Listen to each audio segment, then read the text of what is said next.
YouTubers? Here's a video review of Sonic Riders Zero Gravity for the Wii. The Sonic Riders series originally started in 2006 with the original Sonic Riders game.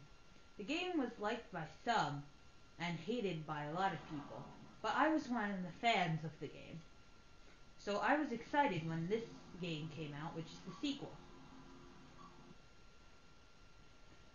The game is pretty simple. It plays just like the other one, except you can't really do tricks in the air by spinning the joystick if you're using the GameCube controller. Instead, you just press the button when you get off the jump. In this review, I'll just show you a normal race. The story mode that if you saw later, or before, is only an hour long and can beat it simply. And then there are many stages in this game. I prefer these stages better than the last game because they're a lot more fun to play and they're nicer to look at. Each stage has a day and night like the original game, and I prefer the day stages because I think they're more fun to play. In this review, I'll play my favorite stage, Gigan Rocks. And then they have a huge character list, well not huge, but bigger than the last one, with new characters like Silver and Blaze, and Samba, and Billy Hatcher, and these two robots which you can unlock. These three you unlock by beating the missions in mission mode. But I'll play as my favorite character, Silver. Each character has many boards to choose from, and you buy them at the shop. So, I will play as the Shinobi. There are boards and shoes and wheels. The shoes are mostly used for speed, while the wheels are used for power, and the boards are usually flying.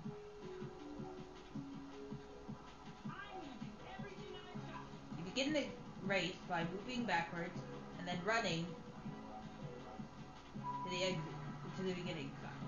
I'm not the greatest at this game right now, as I haven't played it for a while, but the speed's pretty good in this level. At the tip of a jump, you press 2 to go high into the air. And I'm using the Wii remote on its side, so you just steer by twisting it.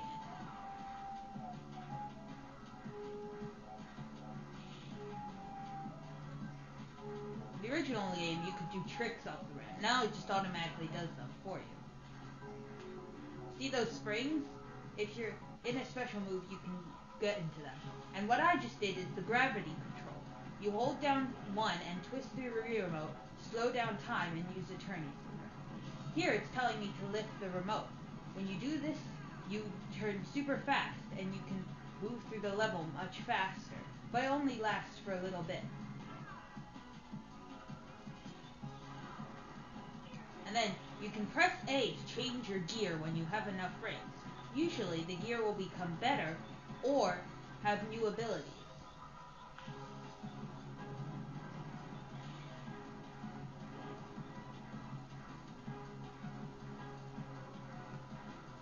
I'm doing pretty bad right now, but that's because I'm doing this review. The game's really fun to play if you can get into it and get the hang of it and the controls, which are pretty difficult, I must add.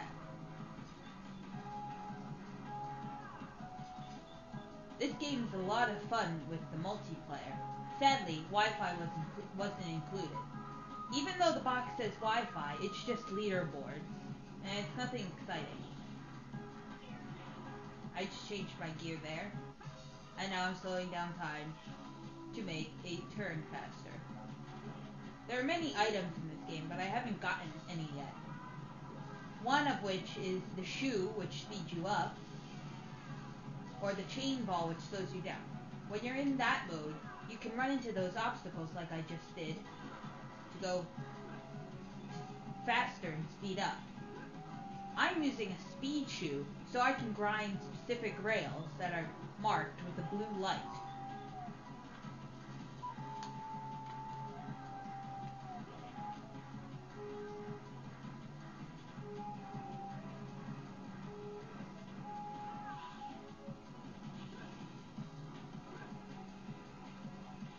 Since I use the Shinobi, I automatically go onto walls that are on the side, that you can use as a shortcut. pretty cool.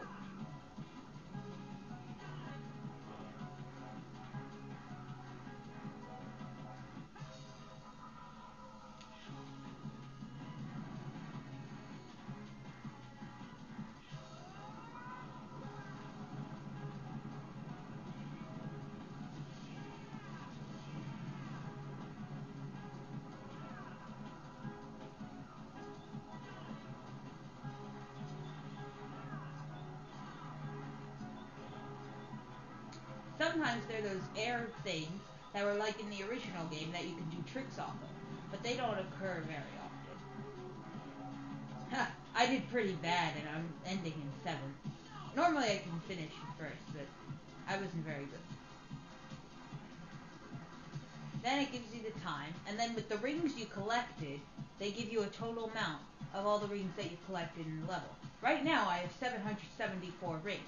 I can use these rings to buy items in the shop, which I will show you right now.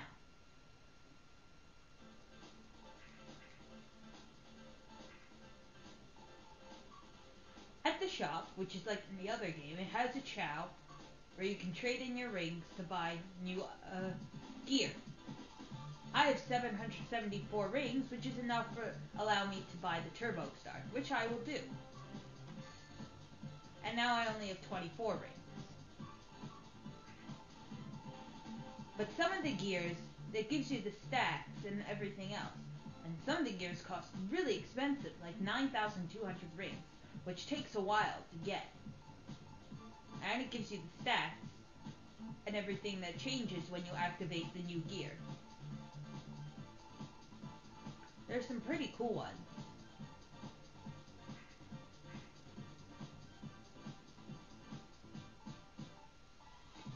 There's also the story mode, which I mentioned before, and you can play as either the Babylon Rogues, which include Jet, Wave, and Storm. Then there's also the Hero story, which includes Sonic, Tails, and Knuckles. Both of them are short and can only take a half an hour. But that's about it in Sonic Riders Zero Gravity, and I just gave you mostly an overview. But as a review, if you're a fan of the original Sonic Riders game, you'll probably be pleased with this game. But if you weren't a fan of the Sonic Riders game, just avoid it completely. You might find the controls too difficult. I wouldn't buy it. I would instead rent it first to see if you like it. So I'd give it about a 6 out of 10 if you're new to the series, but if you like the series before, it's better than the original game, and I would give it at least an 8 out of 10. Thanks for watching.